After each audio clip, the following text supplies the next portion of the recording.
de Santos por muitos anos e é consultor nesta área. Para a especial alegria dos trabalhadores aqui do Legislativo, contamos aqui, nesta tarde, com a presença de diversos vereadores e também de prefeitos. À medida que forem passando de um orador para outro, nós vamos anunciando a presença de todos, mas eu chamo para compor a mesa o prefeito Luiz Marinho, da cidade de São Bernardo do Campo.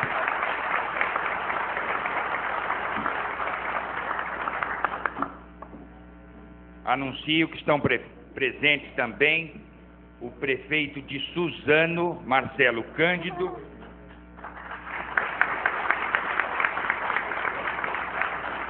e o prefeito, deixa eu ver aqui, prefeito de Porto Feliz e o prefeito, vou anunciar com calma aqui, diversos vereadores, e o prefeito também de Bofete, né? Como os prefeitos às vezes têm uma agenda lotada, sintam-se na extensão da mesa, mas não ficam obrigados a permanecer aqui no debate o tempo todo. Bom, eu passo a palavra para a coordenadora dos trabalhos, deputada Ana do Carmo. Por favor, deputada.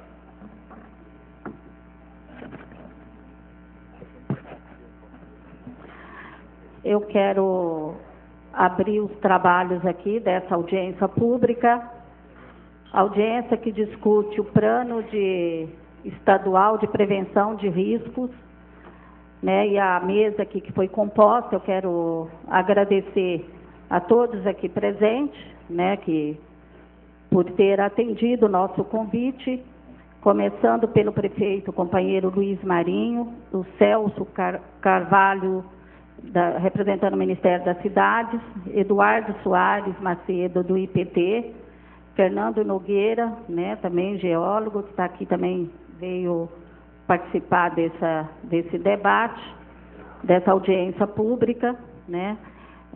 Ministério Público Estadual também foi convidado, tem alguns representantes aqui, mas veio só como ouvintes, né, participante, não veio oficialmente, porque não teve agenda.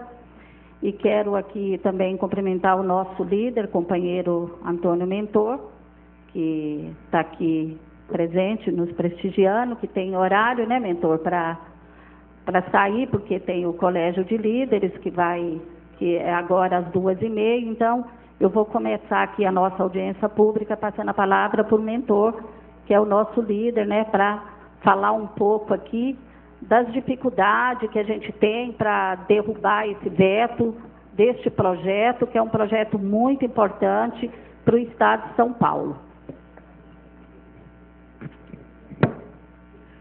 Bom dia a todos e a todas. Boa tarde, né? Para mim é bom dia porque eu não almocei ainda, né? Mas de toda maneira, bom dia e boa tarde para todos, para todas.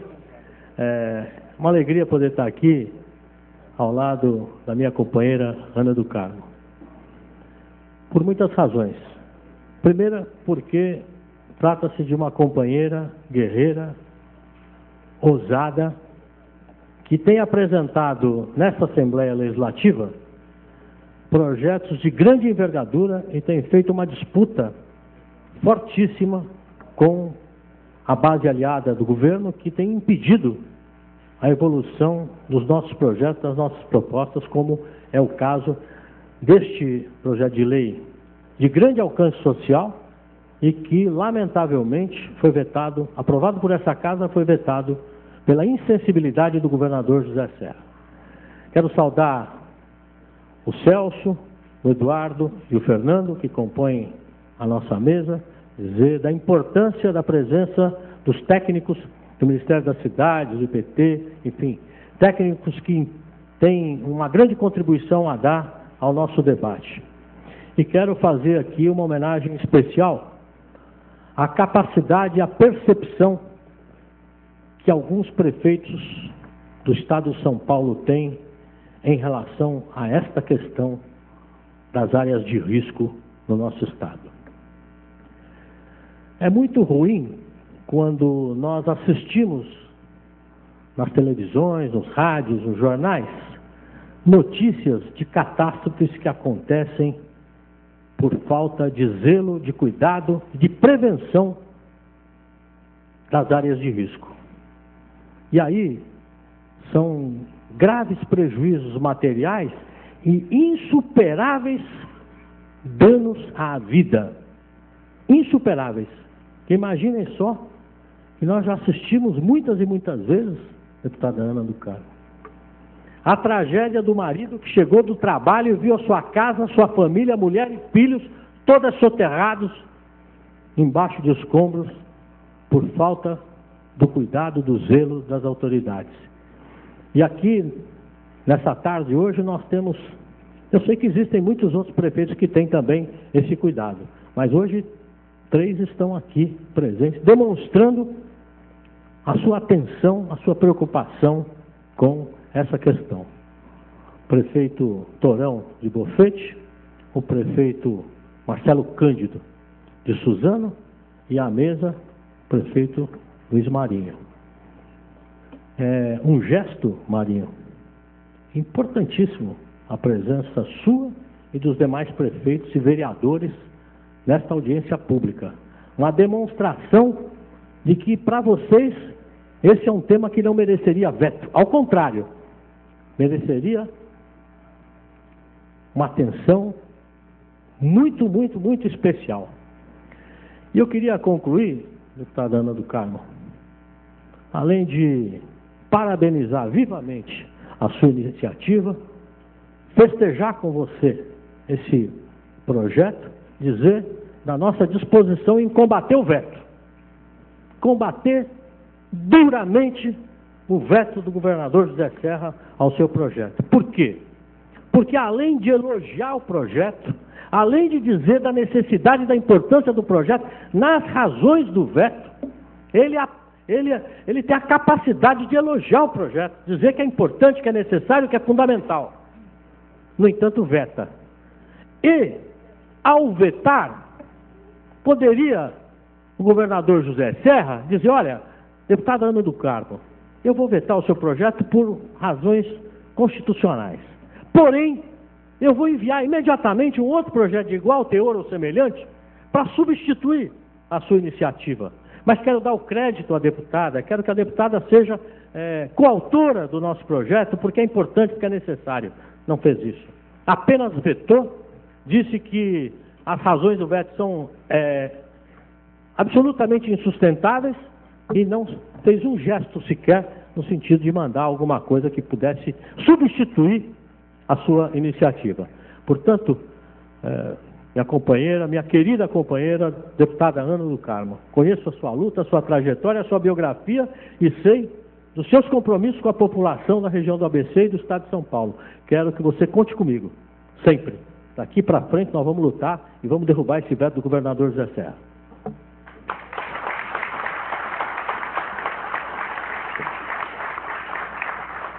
Eu quero agradecer o nosso líder, companheiro mentor, companheiro que tem conduzido os trabalhos da bancada com muita grandeza, com muita seriedade, lutado para que os projetos dos deputados, né, da nossa bancada seja votado, né, mentor?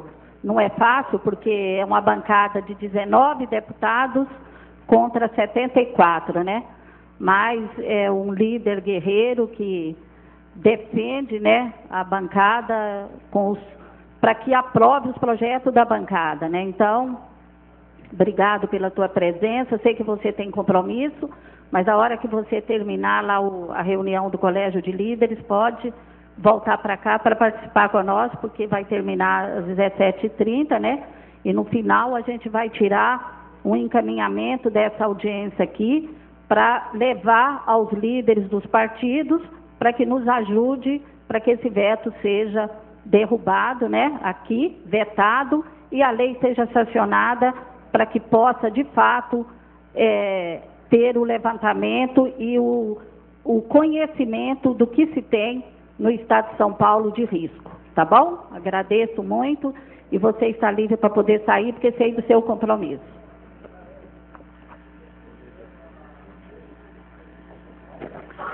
Dando continuidade aqui ao nosso debate, né, como já foi dito aqui, está uma audiência muito bem representativa, né, com muitos vereadores aqui presentes, prefeitos presentes, né, como o companheiro Torão, lá de Bofete, representando o prefeito de Porto Feliz aqui, o companheiro Úrias, né, que está aqui presente, junto com alguns moradores de lá também, lideranças.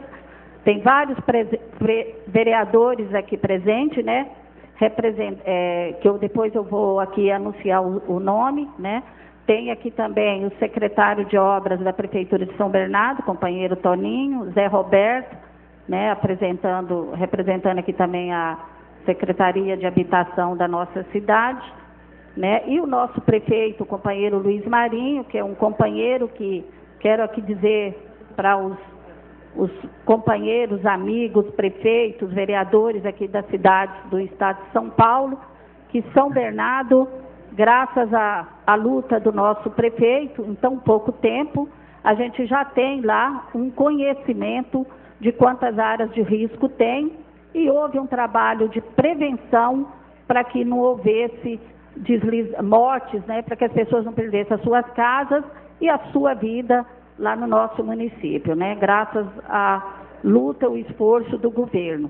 E para esse debate, para a gente dar continuidade aqui, eu vou passar a palavra agora para o Celso Carvalho, representando o Ministério da Cidade, viu, Celso? Agora com você aí para nós falar, né, o que é esse projeto, a importância, para no final a gente tirar aqui um fechamento dessa audiência pública. Bom, Ana, obrigado.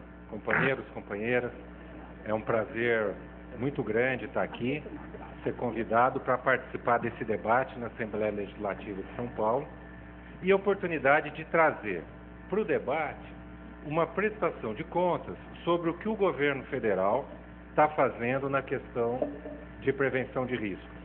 Deixa eu achar, não é essa não.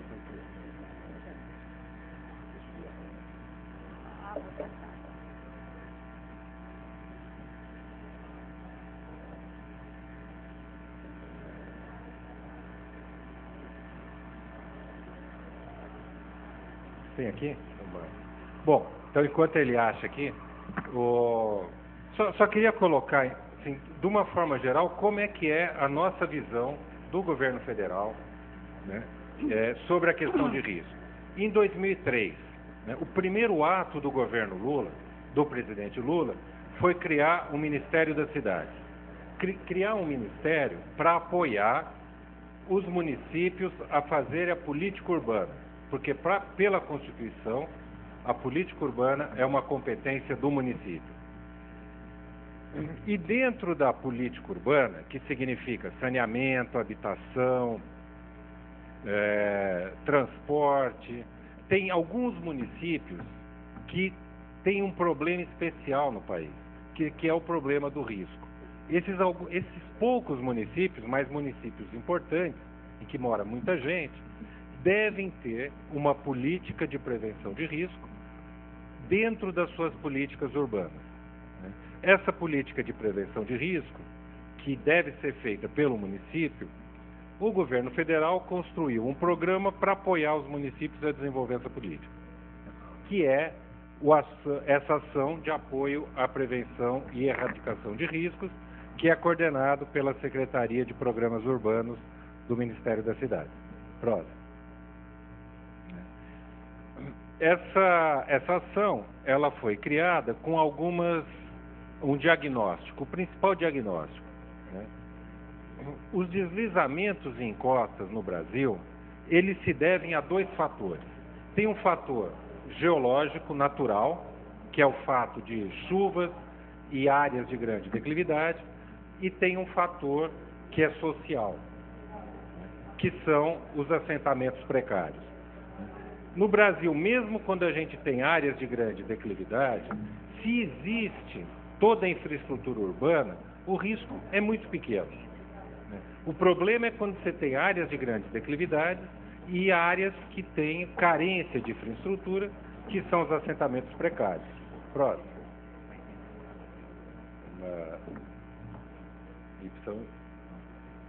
E aí, um estudo do IPT mostrou quais são os municípios que têm maior problema. E se vocês forem ver aqui, essas bolinhas vermelhas, vai ver que o estado de São Paulo é um estado crítico. Toda a região metropolitana de São Paulo, Baixada Santista, região de Campinas, região do Vale do Paraíba, né, são áreas com muitos problemas de riscos de deslizamento de encosta. Portanto, é fundamental que esses municípios construam uma política de prevenção de risco. E cabe ao governo federal apoiar os municípios. E também cabe ao governo do estado apoiar os municípios nisso, né? É só assim que a gente vai conseguir construir cidades onde a gente possa tratar melhor a nossa população. O próximo. Quando a gente vê que o problema de risco, ele é um problema dos assentamentos, da falta de infraestrutura urbana, né, a gente vê que a resposta para esse problema tem que ser em três linhas. Primeiro, é preciso construir alternativa habitacional para quem não tem casa. Porque as pessoas vão morar nas áreas de risco por falta de alternativa. Segundo, para aquelas pessoas que já estão morando em área de risco, é preciso urbanizar essas áreas e levar infraestrutura urbana. E terceiro, construir uma política municipal de prevenção de risco.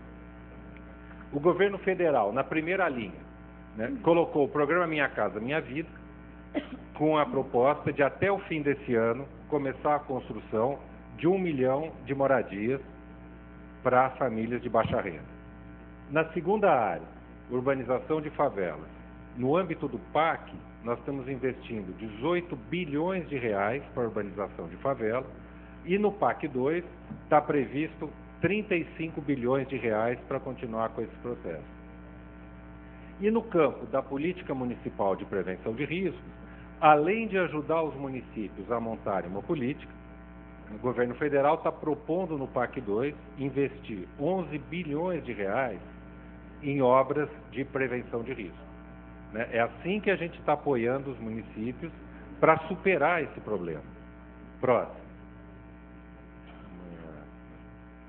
Quando a gente fala numa política de prevenção, a Organização das Nações Unidas falou já que para construir uma política municipal, a gente precisa conhecer o problema, adotar medidas estruturais, as obras de prevenção de risco, mas adotar também medidas não estruturais, monitoramento, mobilização das famílias, treinamento das comunidades, planos de emergência, para fazer frente às situações de maior chuva, né? E principalmente garantir informação pública para todos. Essa é a política que a gente apoia. Próximo. Que são situações que vocês conhecem muito bem, né? Para fazer frente a esse tipo de situação. Próximo. Próximo. Próximo. Na ação do Ministério das Cidades, a gente atua, então, em 4 pontos. Primeiro, cursos de capacitação de técnicos municipais. Segundo, a gente passa recursos para o município fazer um plano municipal de redução de risco. Terceiro, passamos recursos para os municípios fazerem projetos de obras de engenharia para a prevenção de risco. E quarto, recursos para os municípios fazerem obras de estabilização. Vou passar rapidamente nesses 4 pontos. Próximo. Capacitação de equipes. Próximo. A gente tem trabalhado junto com o IPT, junto com várias universidades, fazendo cursos de treinamento de técnicos municipais. Próximo. Os planos municipais de redução de risco. Próximo. Nós passamos recursos para os municípios das áreas mais críticas fazerem o seu plano. Próximo. Próximo. Que significa fazer o mapa de risco do município. Próximo. Com base nesse mapa, então, a gente pode saber claramente qual que é a área de maior risco, qual é o processo que pode gerar risco, quantas famílias estão sujeitas naquele processo e qual é a área mais crítica e qual é a menos crítica. Próximo. O planejamento das intervenções. Próximo. Então, além de fazer o mapa, os técnicos falam que tipo de obra precisa ser feito naquele local ou quantas famílias têm que ser removidas daquele local, portanto, já prevê quanto custa para fazer essa obra e, portanto, para o município pode colocar nos seus orçamentos ou buscar recursos no governo do estado ou na União. Próximo. Naquelas áreas mais críticas, próxima, ele pode fazer os projetos das obras. Próximo. E esse conjunto de ações, aqui em São Paulo, no estado de São Paulo, nós já apoiamos esses municípios: Campos do Jordão, Caraguatatuba, Cubatão, Imbu, Guarujá, Guarulhos, Itapecerica, Itapevi, Jacareí, Jandira, Jundiaí, Osasco, Santos, São Bernardo, São José dos Campos, São Paulo, São Vicente, Suzano, Taboão da Serra. E junto com o IPT, nós fizemos tudo. Então, vocês veem que o governo federal apoia prefeituras onde o problema é maior, independente de quem seja o prefeito, independente do partido que está no poder. Né? Quer dizer, se a prefeitura, se tem um problema naquela cidade, a prefeitura quer fazer uma política de prevenção, o governo federal apoia, porque para nós o mais importante é a prefeitura estar atuando em benefício da população. Então a gente tem atuado em todos os municípios onde existe a estrutura administrativa da prefeitura e a vontade do prefeito de resolver o problema, e é claro, onde existe o problema para não desperdiçar recursos públicos. Próximo. Com o PAC 2, né, foi apresentado, quer dizer, por que a nossa concepção, né, a gente trabalha esse programa independente de quem está na prefeitura, porque essa deve ser uma política do Estado e não do governo. Ou seja, independente do prefeito, do governador, do presidente, né, aquelas cidades que têm os maiores problemas, elas devem ter apoio para resolver esse problema, né, para construir uma política que independa do governo, que ela seja permanente. Né. Por isso, e para dar o exemplo, o governo federal já está hoje propondo um amplo programa de investimento para os próximos 4 anos, porque a gente acha que isso independe de quem é o presidente, é uma política de Estado. Né? E no PAC 2 está se propondo um programa, né, de prevenção de riscos. Vai ter R$1 bilhão para apoiar os municípios, para fazerem obras de contenção de riscos, muros de arrimo, por exemplo, e R$10 bilhões para os municípios fazerem as obras de prevenção de riscos de inundações e enchentes. Né? No caso específico, né, da estabilização de taludes, próximo, dentro do eixo Cidade Melhor, né, que foi criado para enfrentar os principais desafios das grandes cidades, das grandes regiões metropolitanas, está previsto um programa de apoio a obras de prevenção de riscos. Próximo. No PAC 2, os municípios foram divididos em 3 grupos. O grupo 1, que são os maiores municípios, são os municípios das 11 regiões metropolitanas maiores do país. E aqueles municípios com mais de 100 mil habitantes, no sul e no sudeste, e mais de 70 mil no nordeste, no centro e no norte, esses municípios, que são 477 municípios, são os maiores e têm 60% da população. Nesse programa específico está destinado cerca de 80% dos recursos para esse grupo 1. Esse é o grupo de municípios que tem os maiores problemas de riscos de escorregamentos. Portanto, o programa de riscos vai ser focado nesse grupo 1. Próximo.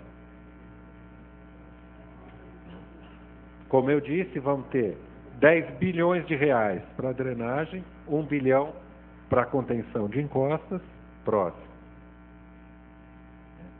E o foco vai ser para os municípios mais críticos do Grupo 1.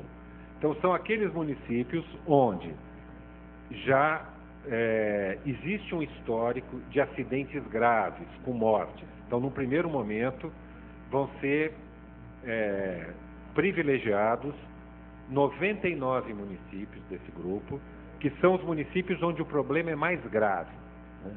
Para esses municípios, a gente vai ter recursos para elaboração e atualização dos planos de risco, para elaboração de projetos de obras de contenção e para aquelas prefeituras que já têm seus projetos de obras de contenção, vai ter recursos para fazer as obras, né?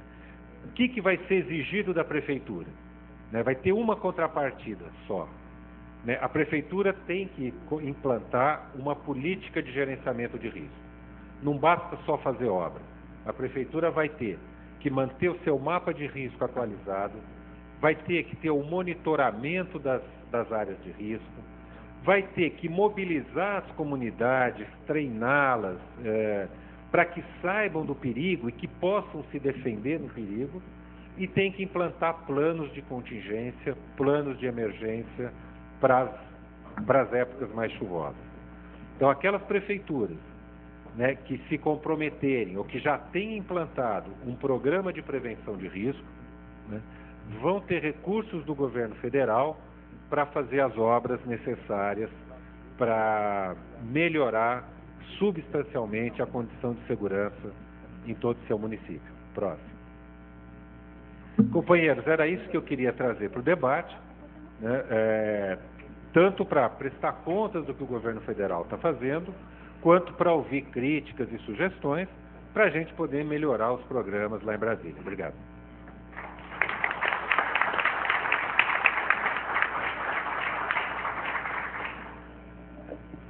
Eu quero convidar para vir aqui a compor a mesa também a companheira Maria Lúcia Prandi, nossa deputada. Eu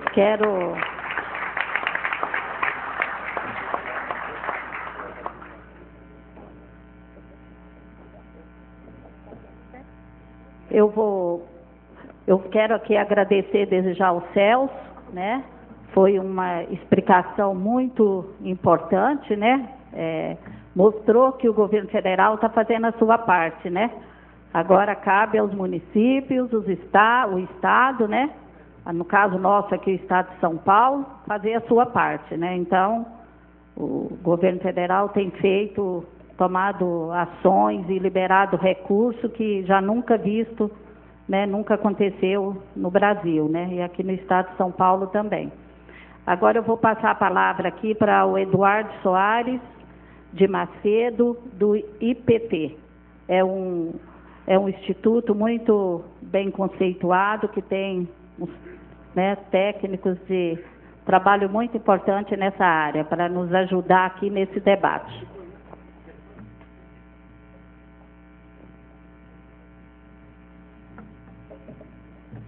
Bom, boa tarde a todos e a todas. Em primeiro lugar, gostaria de agradecer à deputada por esse convite e poder estar aqui com vocês numa mesa tão ilustre, né, de velhos companheiros aí de luta pelas questões de áreas de risco. E, na verdade, o fundo disso é a questão das nossas cidades, do planejamento da nossa cidade, da qualidade de vida que esse assunto acaba trazendo aí à pauta, né?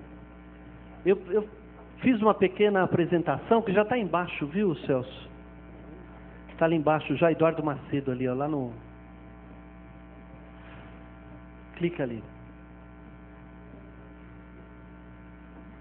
Eu fiz uma pequena apresentação que eu gostaria de discutir um pouquinho com vocês o objeto, né, principal dessa audiência, que além do plano, né, essa ideia de ter o plano, o objeto principal é essa questão do mapeamento.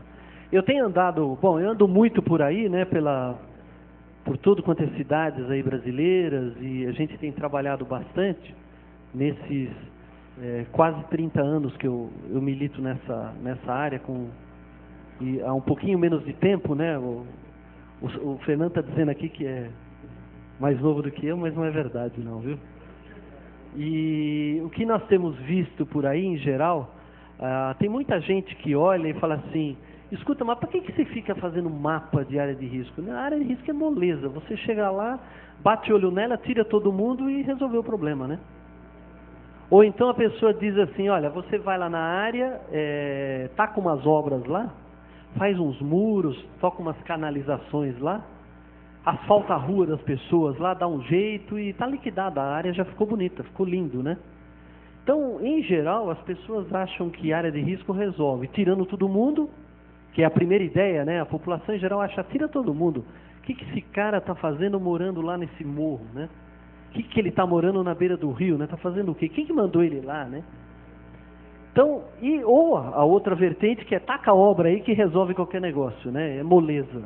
E aí quando você bota a mão na massa e vai trabalhar ali, você vai ver que não dá para funcionar desse jeito não. Primeiro que tem muito mais gente, muito mais famílias morando nas áreas do que as pessoas imaginam. Para você ter um número aqui da capital de São Paulo, nós estamos aí na faixa de 1.600 favelas. Eu sei bem os números que eu estou trabalhando agora no mapeamento na atualização e no remapeamento e fazendo mapas novos da cidade de São Paulo. Nós estamos aí com 1.600 favelas, que dá uma média aí de 1.600.000 pessoas morando em favela. De cara você já poderia imaginar que isso daí, só para vocês terem uma ideia, é 4 vezes maior do que a cidade de Florianópolis.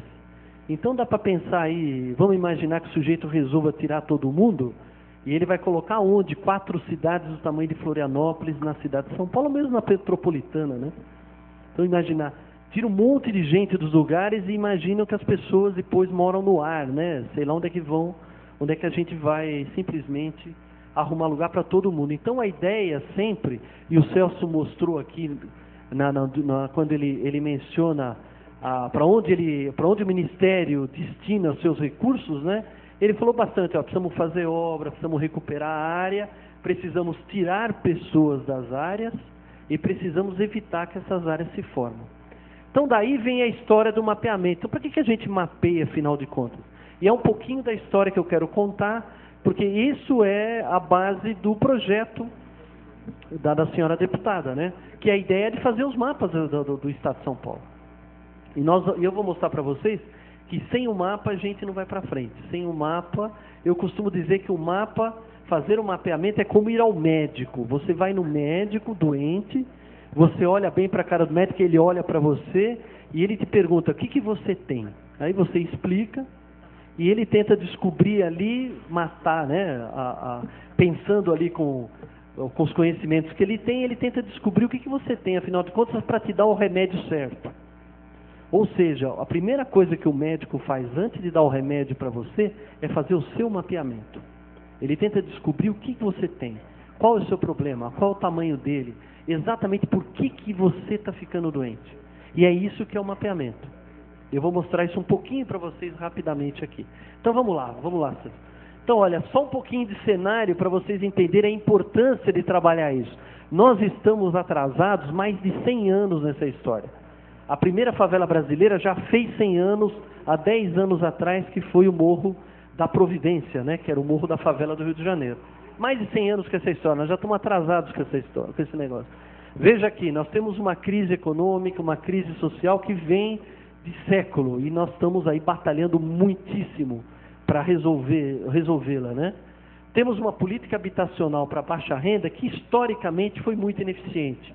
Temos agora um trabalho bom nessa direção de tentar resolver para pessoal de baixa renda, para quem efetivamente não se encaixava naquele monte de programa que antigamente tinha, até há pouco tempo atrás, para quem não tinha renda para entrar. Nós temos uma ineficácia absoluta dos nossos sistemas de controle de uso e ocupação. A fiscalização das cidades no Brasil é muito ruim. Efetivamente as prefeituras não conseguem ter controle das suas áreas. Nós temos uma inexistência de leis que sejam adequadas para essas áreas que têm problema. Então não tem uma lei específica, a maioria das cidades Santos, que o Fernando trabalhou, uma das poucas exceções, onde tem uma lei diferente para você ocupar o morro e uma lei diferente para você ocupar uma área plana. Em geral é a mesma coisa. O recuo da casa, a altura, é tudo a mesma coisa. Depois, nós tínhamos até o ano passado, mas na verdade continuamos assim, uma inexistência de apoio técnico para as populações. Se uma pessoa quiser construir uma área, uma casinha no seu terreninho, e ele for até a prefeitura e falar com o engenheiro da prefeitura, escuta, você podia me dar uma mãozinha aqui? Como é que eu faço uma obra aqui? Ele não vai conseguir. Porque as prefeituras não estão preparadas, embora desde o ano passado, né, Celso? Exista uma legislação já que exige um apoio técnico para os moradores, né? Mas eu tenho andado em algumas prefeituras e os engenheiros têm me dito que não vão fazer, não vão dar esse apoio por medo da responsabilidade técnica, e depois se a casa cair, eles vão dizer que foi ele que ajudou a fazer, então eles não estão querendo muito. Ou seja, se você precisar de ajuda técnica para fazer uma casinha, dar uma ajeitada, não dá para contar muito com o auxílio oficial. Vai ter que se virar sozinho, e é o que todo mundo faz. Todo mundo se vira sozinho, autoconstrução, o vizinho ajudando, contratando o pedreiro que mora ali do lado, tal. E finalmente nós temos uma cultura no Brasil que é morar no plano. A gente gosta de morar no plano. A gente não gosta muito de morar no morro, né?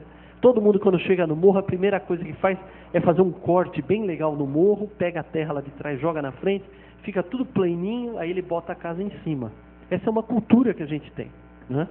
Se você juntar tudo isso aqui, o resultado é que a área de risco é um negócio que nós vamos ter por muito tempo ainda, até a gente conseguir resolver o problema.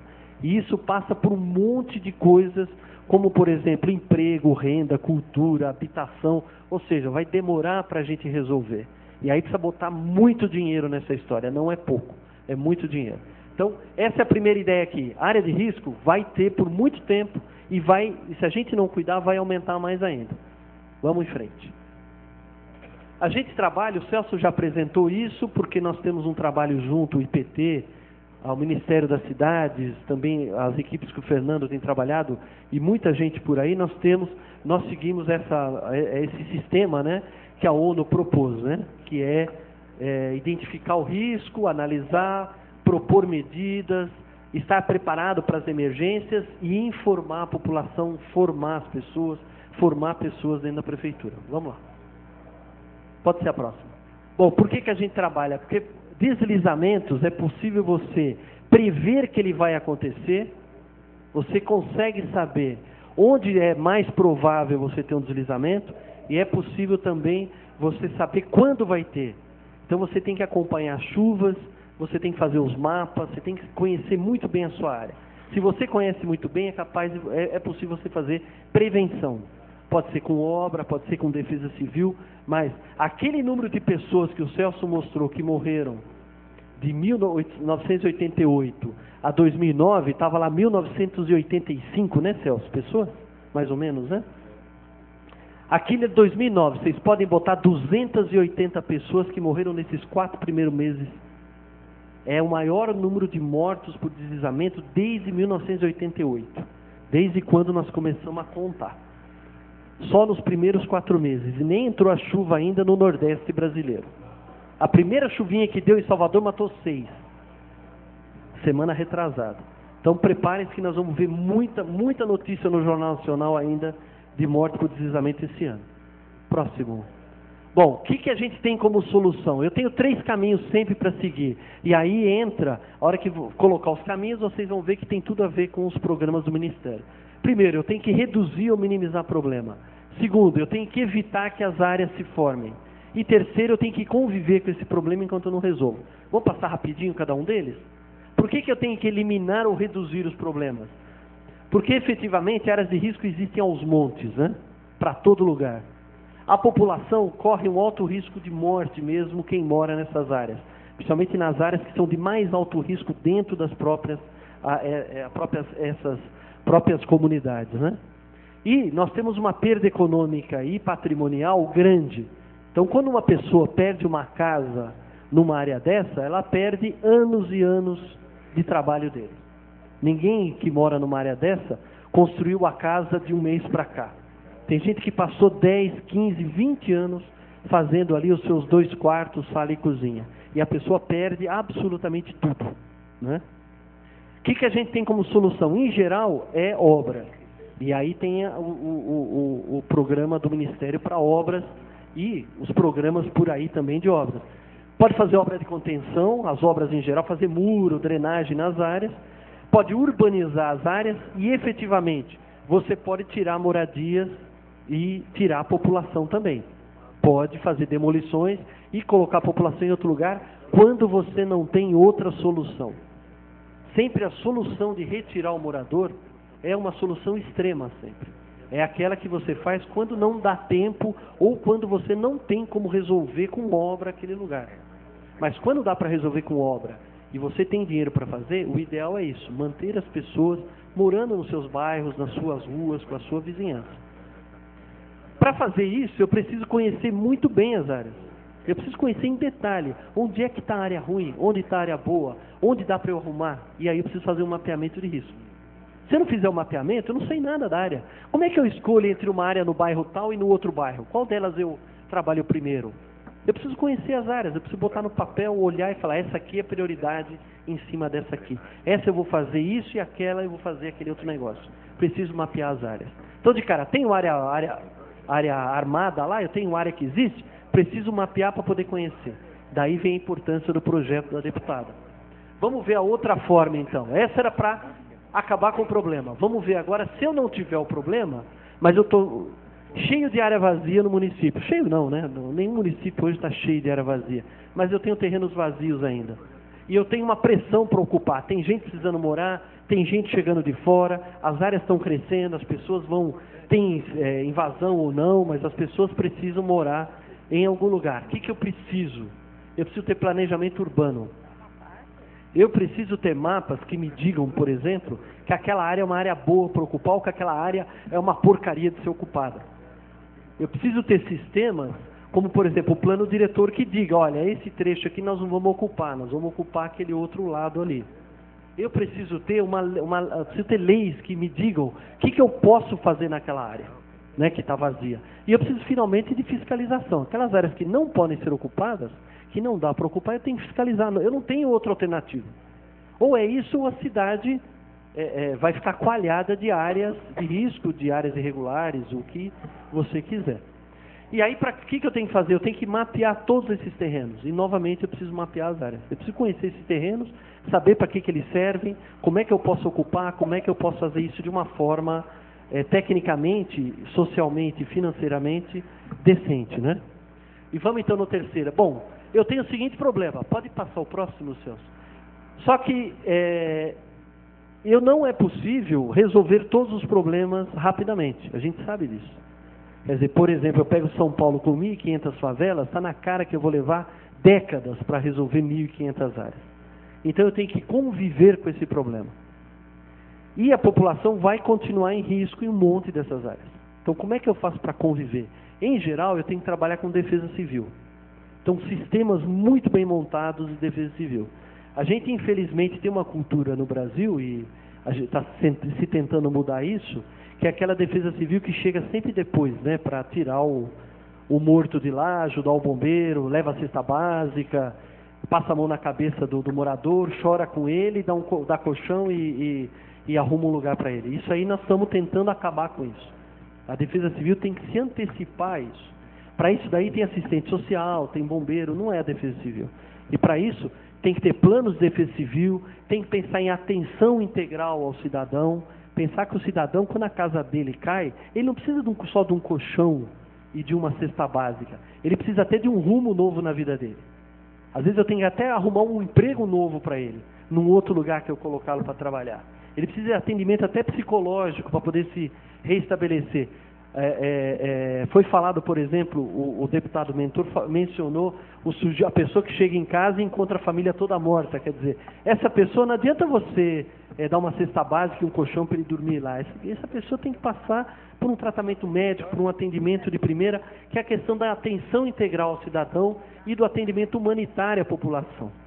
Uma pessoa que tem um comérciozinho pequeno, e nós vimos isso detalhadamente em Santa Catarina, quando nós trabalhamos lá em 2008, As pessoas perderam tudo, gente que perdeu a fábrica de malhas, a fábrica de doces. Como é que uma família dessa se recupera depois se perdeu tudo, né? Então, efetivamente, o poder público tem que chegar lá com outro tipo de atendimento que não é simplesmente o colchão e a cesta básica, né? É um pouco mais do que isso. E é essa linha que a Defesa Civil Federal está tentando implantar e nós vamos conseguir ainda. E para poder fazer isso, eu preciso conhecer muito bem as áreas de novo. A Defesa Civil, quando está trabalhando, ela não pode sair feito maluco nas mais de 200 áreas que o Fernando estava dizendo que já mapeou, né? Dentro de São Bernardo. Então não dá para sair correndo em todas as áreas, ele tem que ter uma priorização, ele tem que saber onde ele vai. E isso é mapeamento de área. Vocês vejam que o mapeamento está em tudo, o mapeamento é o começo de todos os trabalhos, para fazer a obra, para relocar, para urbanizar, para cuidar das áreas, para poder atender a Defesa Civil, nós precisamos tudo de mapeamento. E para isso, olha, o que é o mapeamento? Eu reconheço o problema, eu proponho a concepção das obras, eu permito priorizar. É exatamente como mapeamento, é onde eu digo, olha, faça a obra, tem dinheiro, vamos atacar aquele ponto lá, né? Vamos em frente. A gente usa uma metodologia que foi desenvolvida aqui em São Paulo, o IPT, o Celso participou, o Fernando participou, e que o Ministério adota para o Brasil inteiro. É um daqueles livros que o Celso mostrou ali. É uma metodologia nacional, e a ideia de você ter um jeito de fazer o mapa igual para o Brasil inteiro é para que a gente possa comparar um mapa feito lá no Recife com um mapa feito em São Bernardo. Se eu consigo comparar e os dois foram feitos do mesmo jeito, eu consigo dizer para vocês que eu preciso dar o dinheiro para São Bernardo e Recife pode ser a segunda prioridade e não a primeira. Antigamente, antes do Ministério estabelecer essa ideia de um jeito único de fazer o mapa, o dinheiro ia por quem gritava mais, né, Celso? Quem tinha mais cacife levava o dinheiro e a gente via gente que nem precisava do dinheiro para aquela determinada área e acabava levando. Então o mapeamento é fundamental para isso. Nós temos, um mapeamento de fácil entendimento, não é fácil de fazer, mas dá um trabalho desgramado para fazer. Eu estou sofrendo, estou mapeando 500 favelas em São Paulo, estou sofrendo que nem louco nesse negócio. Nós temos problema, nós temos falta de material nas prefeituras, mas ele é rápido, ele tem baixo custo no final das contas. Então dá para a gente fazer muita coisa com essa metodologia. Nós temos feito coisas muito, muito pelo Brasil todo. Vamos ver, o próximo, Celso. O que a gente faz? A gente faz um trabalho todo técnico, né? Trabalhando com as pessoas, trabalhando com as casas, observando as áreas, trabalhando com fotografias aéreas, fazendo um trabalho grande com equipes muito bem treinadas. Celso? Então a gente trabalha com todas essas coisas aqui, não vou ficar explicando que não há necessidade. Vamos lá, Celso, próximo. E aqui um exemplo de um mapa novinho aqui, que é um mapa da cidade de São Paulo. Isso aqui é lá no Jaçanã, Tremembé, não sei se vocês conhecem. É uma área chamada Alfredo Ávila. Viu, Fernando? Você que trabalhou também com ela. É uma área bem grande, tem encostas, tem morros do lado direito ali embaixo. E aquelas áreas maiores é tudo beira de rio, onde, além da inundação, de vez em quando o rio come as beiradas dele e as casas caem dentro. Então, esse é um resultado, né? O próximo, Celso, clica aí para mim. Então, essa é a metodologia. A gente, no trabalho, acaba entregando coisas desse tipo, né? Vocês vejam aqui as simbologias, né? Por exemplo, é um JT-07, área 7 do Jaçanã, é o setor 3 de riscos, R1 é baixo, R4 é muito alto. E aí, com isso aqui, nós conseguimos contar quantas casas tem no começo, né? Pelo menos os telhados, a gente já tem uma boa ideia. Eu dou o nível de risco e eu dou a sugestão do que fazer. Com isso, ele consegue juntar todas as áreas. Clica no próximo, Celso. Ele consegue juntar todas as áreas e dizer, olha, a área prioritária, pelo tipo de risco, por quanto vai custar, porque eu dei uma sugestão do que fazer. Fala, essa área aqui precisa fazer, por exemplo, um muro de arrimo. Então o muro de arrimo vai ter tal tamanho, vai custar R$500 mil. E vai beneficiar aí, eu contei as casas, beneficia 50 famílias com R$500 mil.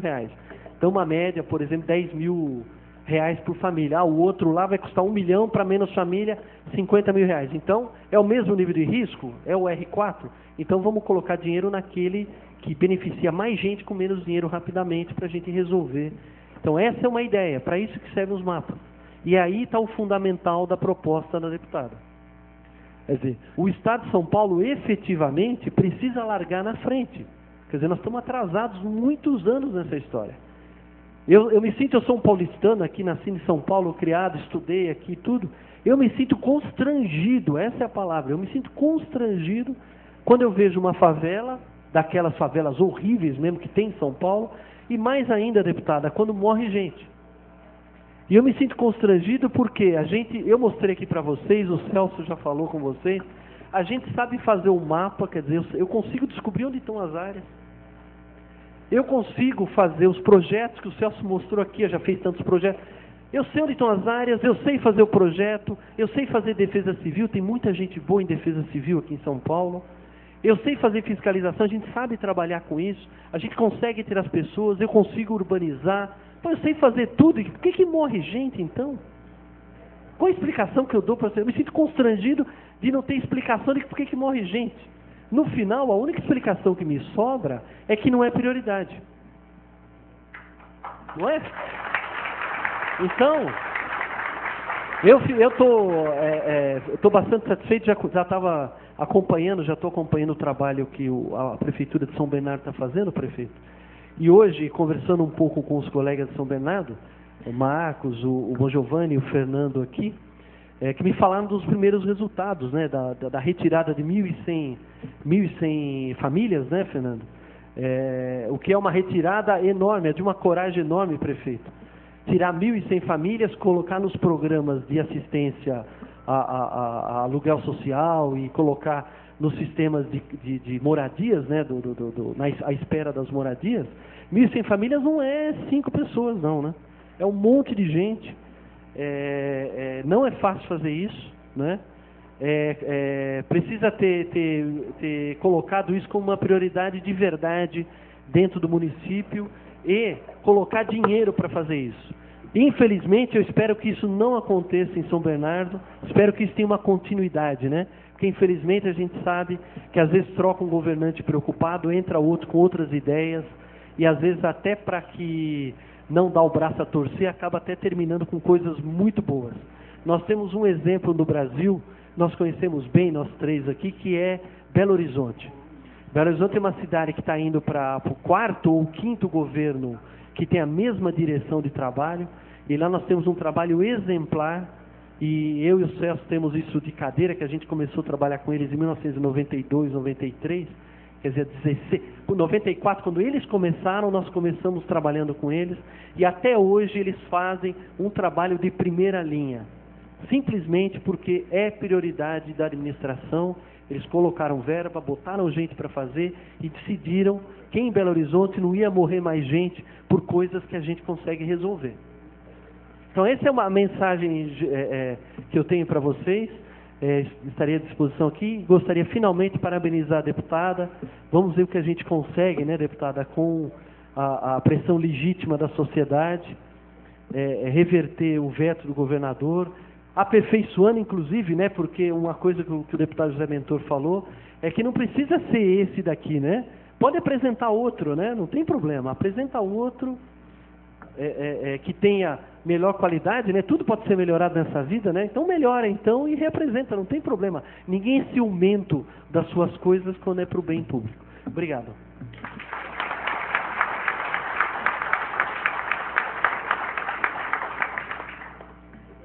Tá certo, o nosso colega aqui, companheiro Eduardo, falou muito bem, né?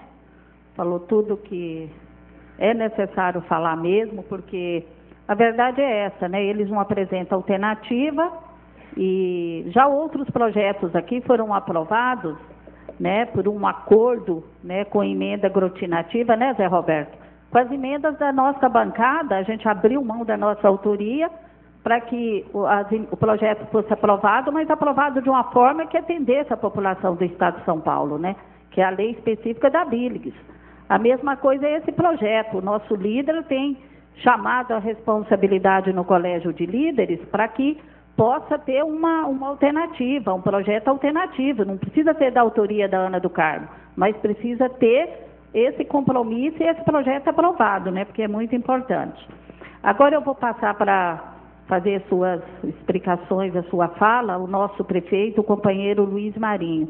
E mais uma vez eu quero aqui reafirmar o agradecimento da presença de todos vocês, uma presença muito importante, muito representativa de lideranças, e são vocês, essa força popular, que vai fazer com que a gente vai derrubar esse veto e esse projeto vai ser sancionado e essa lei vai valer com certeza aqui no estado de São Paulo. Agradeço novamente a todos vocês. Agora o nosso prefeito, companheiro Luiz Marinho. Meu boa tarde, queria cumprimentar a todos os amigos e amigas. O Eduardo falou aqui, né, Ana, nossa deputada Ana do Carmo, é o jeito PT de governar, junto com o PSB lá de BH.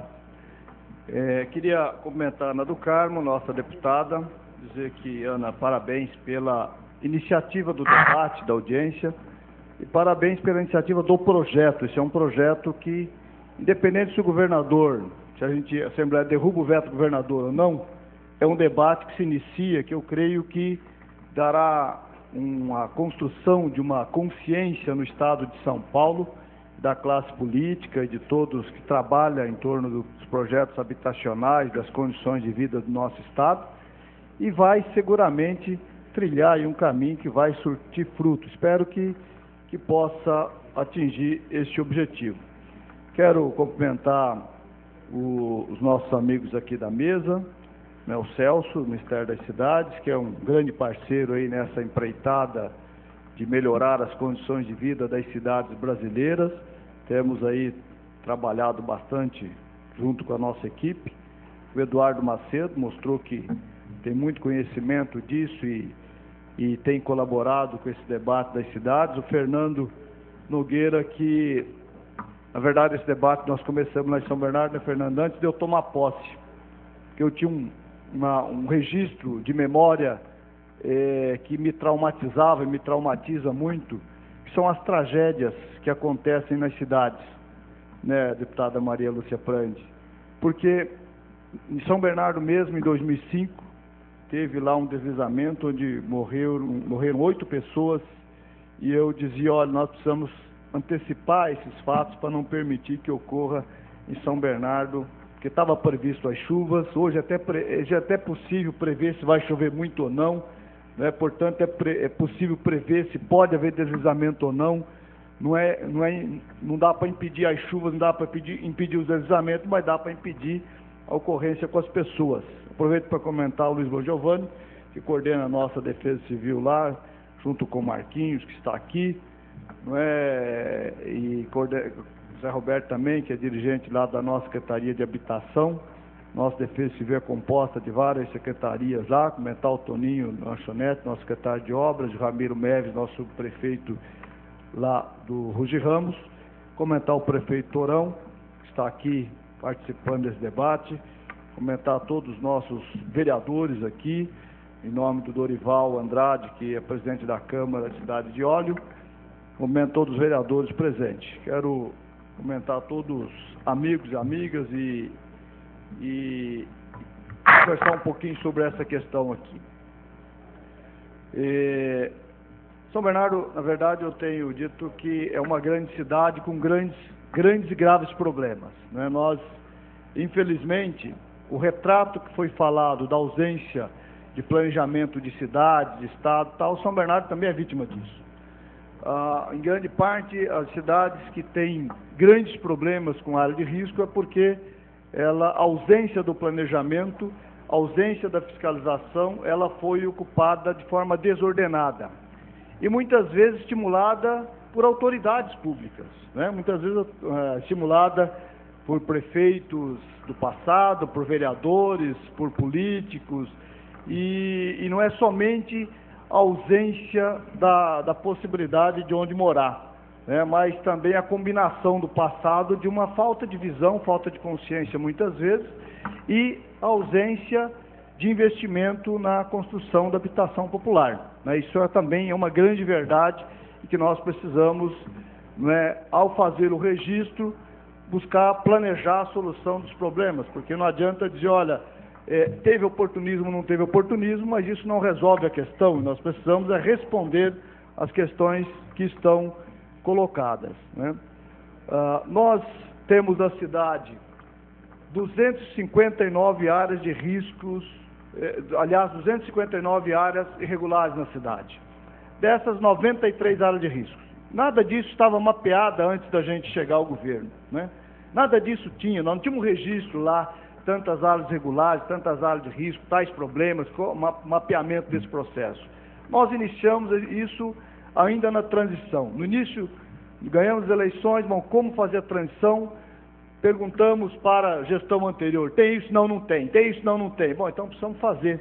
Foi quando nós fomos tirar o Fernando de um descanso de final de ano, que disse que não podia, que estava cansado, que a mulher estava estressada e não sei o que tal. E nós falamos, amigo, não tem jeito, você tem que ajudar a reforçar a nossa equipe aqui para fazermos rapidamente um plano emergencial para responder a esse conjunto de questão. Qual a situação hoje, né? Nós temos, então, 93 áreas de riscos, nós tiramos, né, tivemos várias medidas aí, né?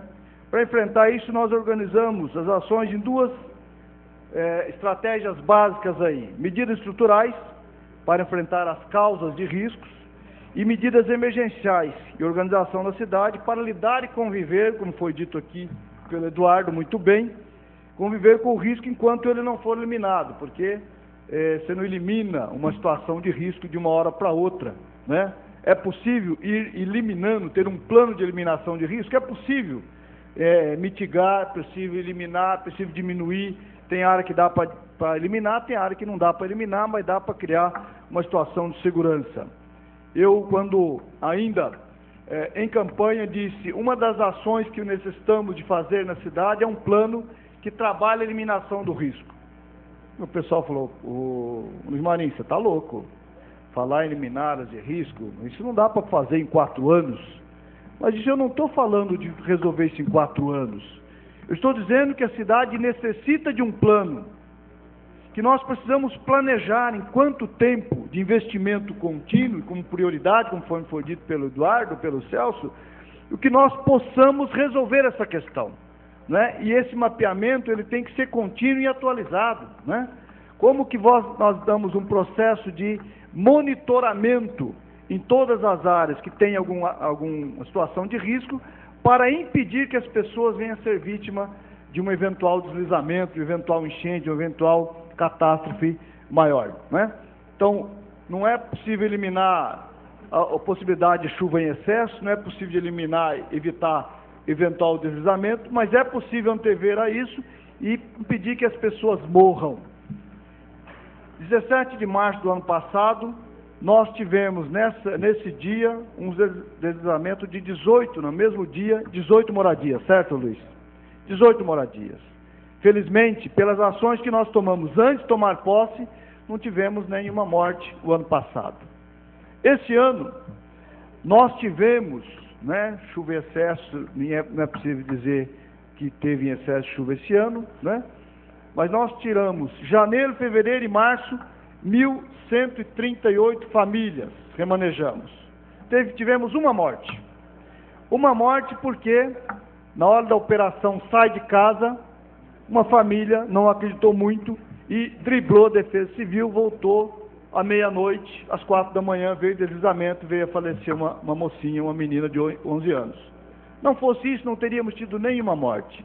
Mas não fosse essas ações, seguramente nós poderíamos ter repetido notícias trágicas como aconteceram em vários municípios brasileiros nessas chuvas agora. Niterói, Angra, Rio de Janeiro, sucessivamente. Então, eu falo isso, até me arrepia, porque eu fui algumas madrugadas observar, junto com vários companheiros que estão aqui nesse plenário, não é? Junto com a deputada, junto com os vereadores, junto com os secretários, e podemos observar, né, o desespero das famílias, né, naquela situação ali de risco iminente. E não fosse uma decisão firme, seguramente nós estaríamos, não lamentando o ocorrido.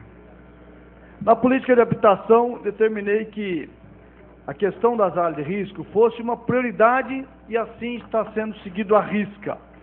4 ações mais importantes que nós trabalhamos. A primeira, a elaboração do plano de redução de risco e execução das ações por ele indicadas, instrumento fundamental para orientar toda a nossa ação.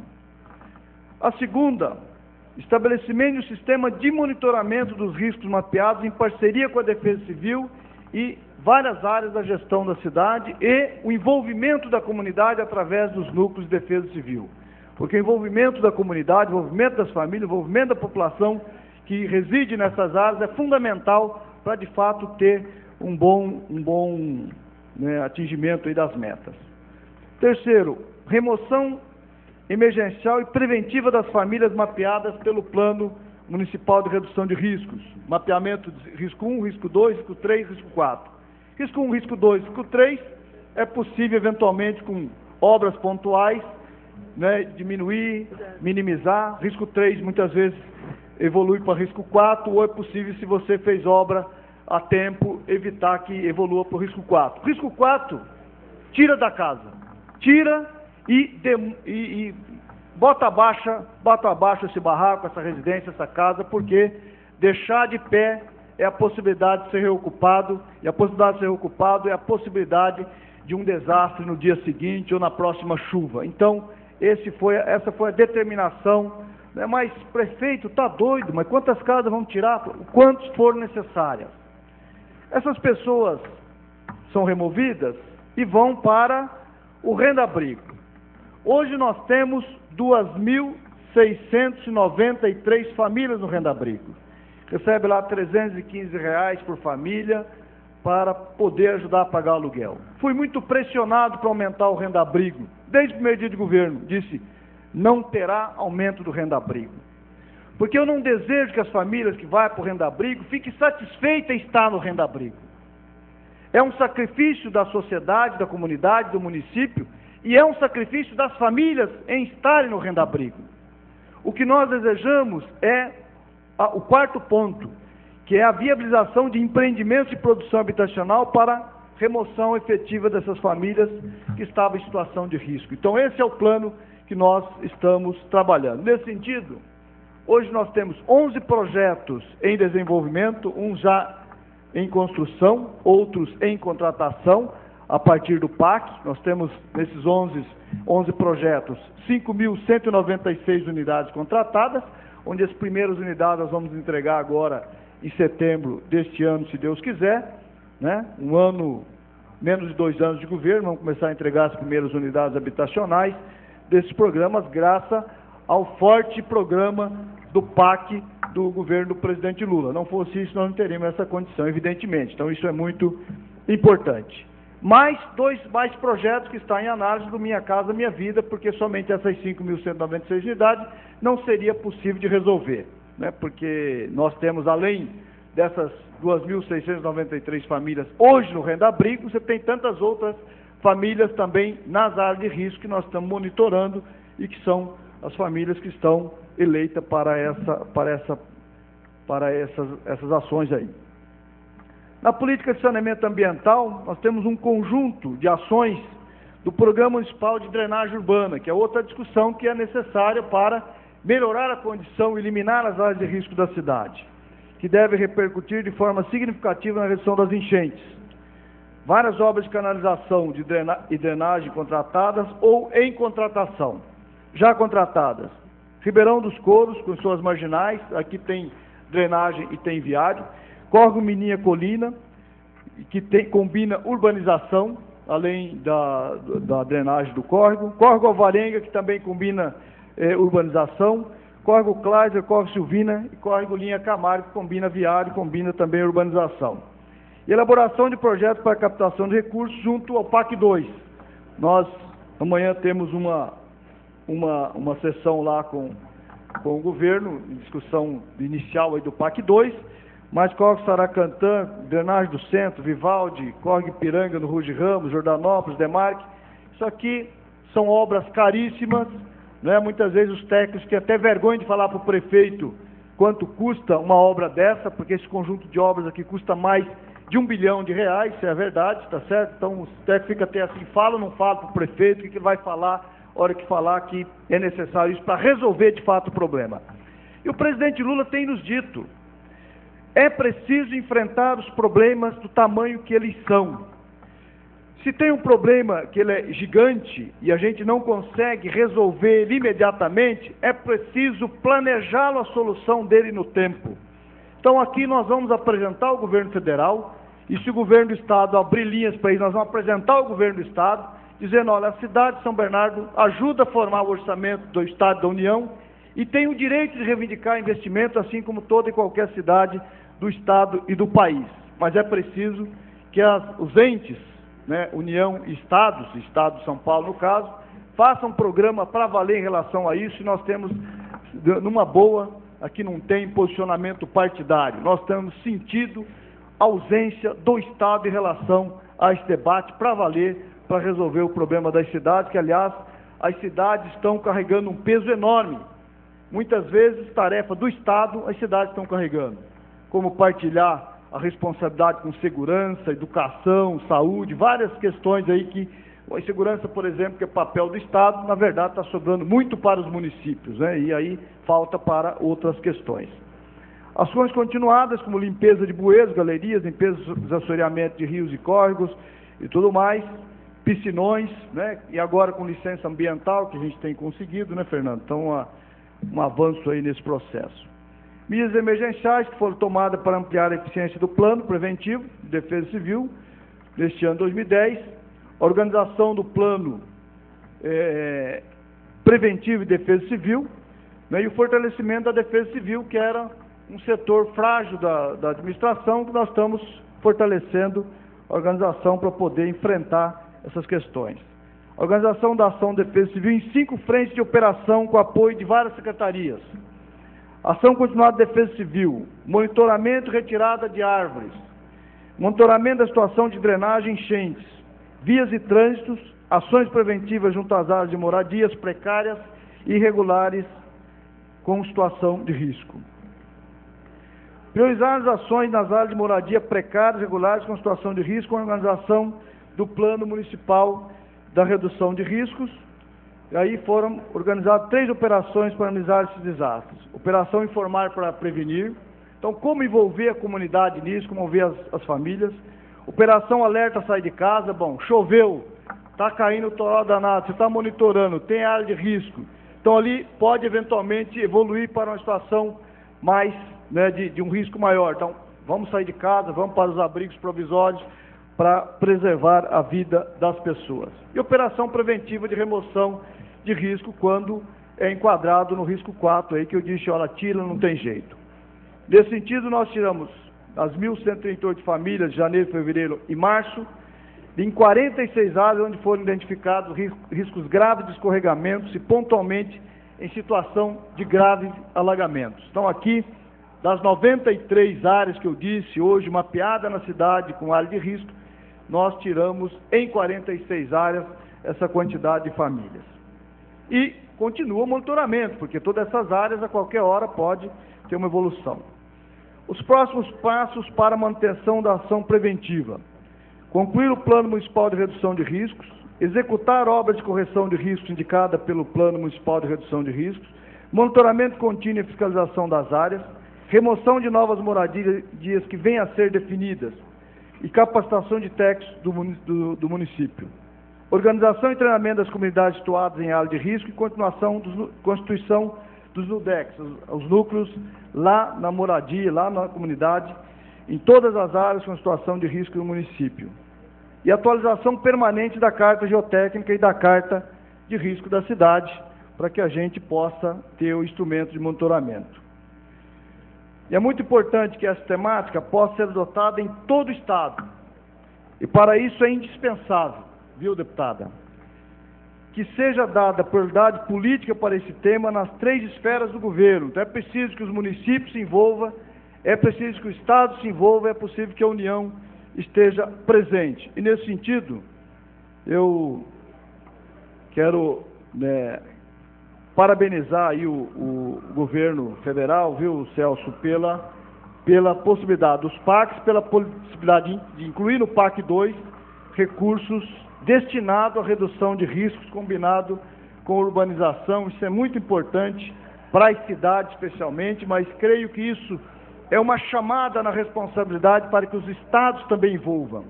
E o nosso estado, o estado de São Paulo, como disse o Eduardo, é o estado principal da federação, estado mais rico, estado com maior potencial aí, que eu acho que tem que dar o seu exemplo, e nós temos que fazer um chamado, nós militantes aqui, temos que chamar isso, né? Porque sem isso não é possível resolver.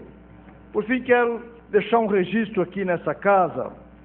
A Ana do Carmo tem acompanhado as nossas plenárias do orçamento participativo e tem visto quanto a população tem reclamado nos bairros de nossa cidade, de um ente também que tem grande responsabilidade nesse processo também de redução de risco, que é a Sabesp.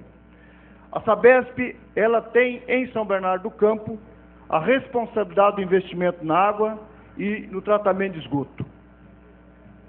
Tem um plano que eu duvido que ela vai dar conta de fazer os investimentos que está no contrato para dar conta de coletar todo o esgoto da cidade até 2015 e tratar de todo o esgoto até 2015, pelo jeitão que está trabalhando. E se você tem esgoto em muitos lugares, né, nessas áreas de risco, uma das questões que leva a aumentar o risco, a própria existência do risco, é o esgoto a céu aberto. Então aqui a Sabesp tem uma grande responsabilidade. Eu queria registrar nessa casa, queria inclusive pedir para a deputada registrar em plenário, as deputadas registrarem em plenário, porque não é só São Bernardo do Campo, tem várias cidades que a Sabesp tem essa responsabilidade e aparentemente vem trabalhando muito lentamente no processo de investimento, e seguramente não é falta de recurso para investimento, não é falta de crédito para a Sabesp para fazer os investimentos, é falta de competência de gestão que está faltando para o Estado de São Paulo, também na discussão de área de risco. Obrigado pela atenção, um abraço, boa sorte.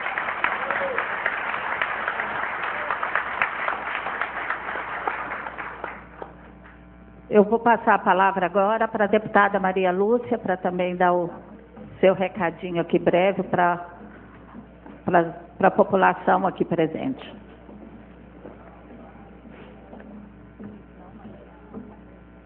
Boa tarde a todos e todas. Quero agradecer e parabenizar a nossa querida deputada, a companheira Ana do Carmo, pela realização de tão importante audiência. Cumprimentar o representante do Ministério das Cidades, o Celso Carvalho, do IPT, o Eduardo Macedo, e nosso querido geólogo, trabalhando na Prefeitura de São Bernardo, o Fernando. Vereadores, vereadoras, prefeitos, representantes das prefeituras, todos vocês que estão aqui para essa importante audiência pública.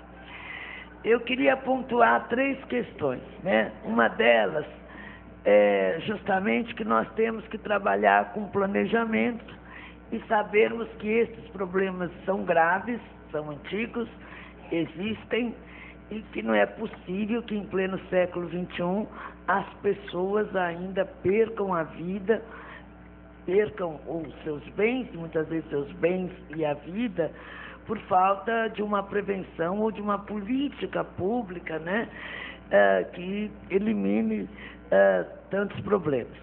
Acho que a sociedade brasileira, né, desde a Constituinte de 88, um pouco antes, a questão da reforma urbana, que foi tão discutida e pautada por diferentes segmentos, nós fomos avançando em algumas questões, tivemos o Estatuto da Cidade, mas, na verdade, é no governo Lula que isso é assumido com determinação, vontade política, recursos, planejamento e integração efetiva, né, com os estados e os municípios.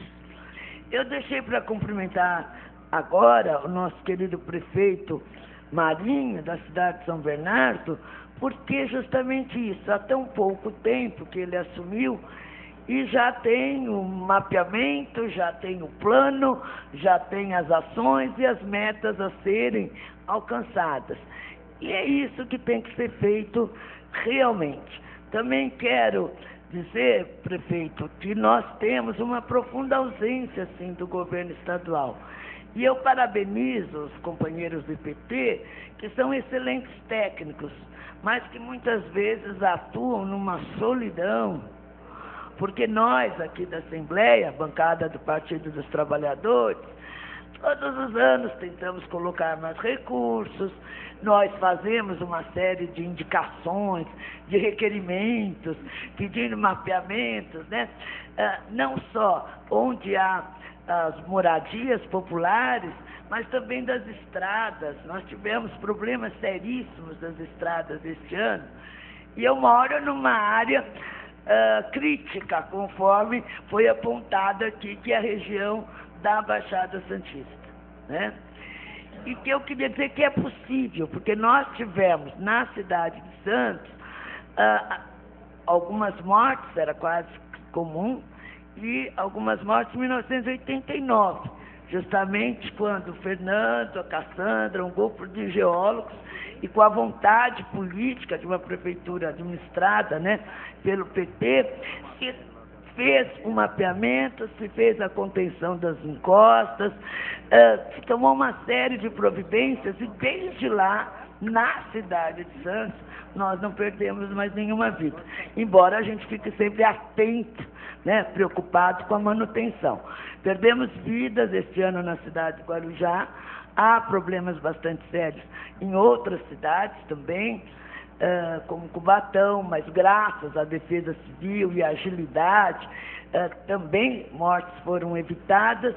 E eu queria, deputada Ana do Carmo, dizer que realmente o que nós padecemos aqui na Assembleia é que o governador, né, os governadores que têm se sucedido ao longo desses anos todos, e eu estou no meu 4º mandato, eles não fazem os programas específicos.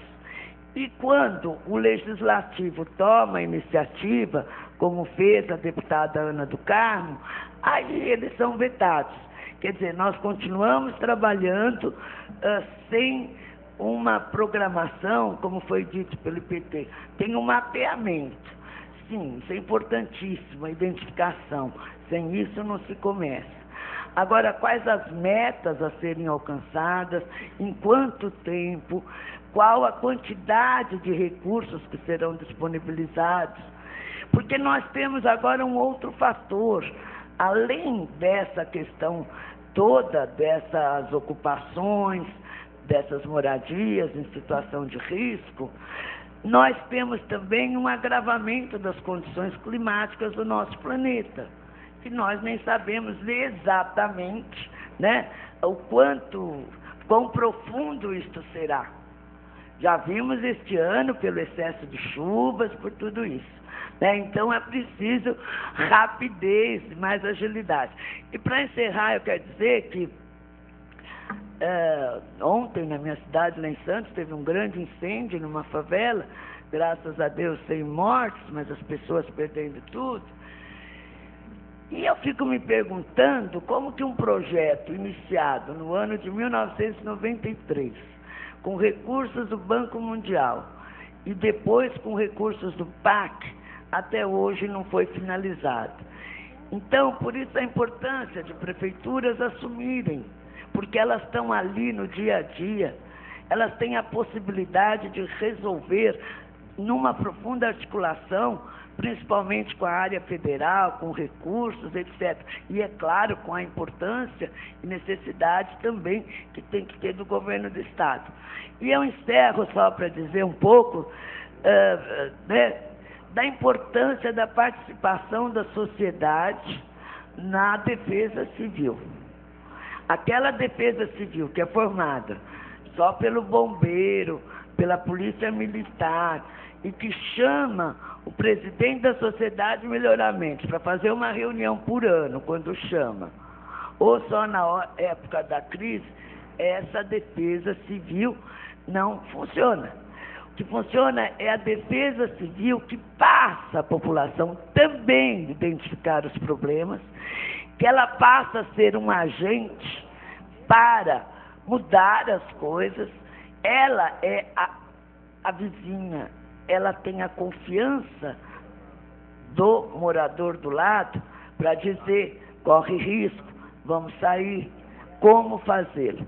E também, isso é sempre uma ação educativa. Eu me lembro, né, Fernando, que foi com vocês que eu aprendi, que com vocês, geólogos, eu era secretária de Educação na época, e levamos isso para as crianças nas aulas de Educação Ambiental, e as crianças aprenderam que não podia plantar bananeira no morro, que a bananeira ajuda no deslizamento. Aquela florzinha Maria Sem Vergonha, que eu acho tão linda, também aprendi que ela provoca deslizamento. A questão do lixo nas encostas. É um trabalho multidisciplinar, né? E que todas as secretarias e todos os agentes têm que estar envolvidos. E ensinou para uma criança, ela não esquece mais. E ela vai ser aquele agente multiplicador de conscientização dos adultos. Então, parabéns, Ana do Carmo, vamos lutar para derrubar esse veto, né? Ficar aí também as questões da saúde.